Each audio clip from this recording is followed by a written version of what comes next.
Régine Cynthia Gozouaoutou fait partie des 11 infirmières et infirmiers originaires d'Afrique qui habitent depuis peu à Sainte-Anne-des-Monts.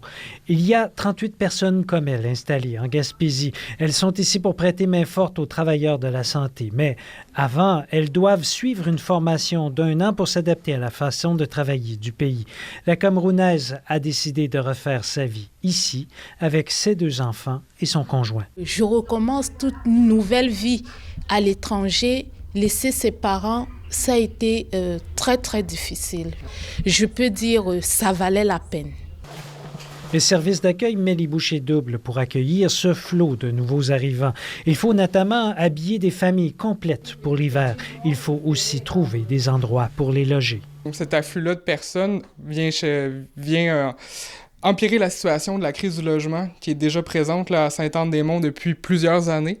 Sainte-Anne-des-Monts a l'habitude d'accueillir une quinzaine de personnes par année. Avec ce nouveau projet, l'organisme doit aider 30 personnes à s'installer en 1 mois. Il y a environ 5 personnes qui sont logées de façon temporaire au couvent des Sœurs Saint-Paul. Il y a des familles aussi qui vivent dans des logements très précaires où sont 6 pour une petite maison avec une seule douche. Il y a d'autres familles qui payent des loyers exorbitants.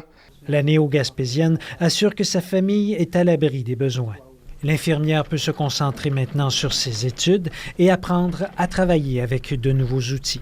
Parce que ici, par exemple, nous avons des appareils pour lever le patient de son lit, le mettre sur une chaise roulante. Ça a été assez nouveau pour moi. La formation doit durer 1 année. Par la suite, ils pourront garnir les rangs des travailleurs de la santé. En attendant, ils peuvent travailler une 20aine d'heures par semaine comme préposés aux bénéficiaires. Ici Jean-François Deschênes, Radio-Canada à Sainte-Anne-des-Monts. Ici Gaspésie, les îles de la Madeleine.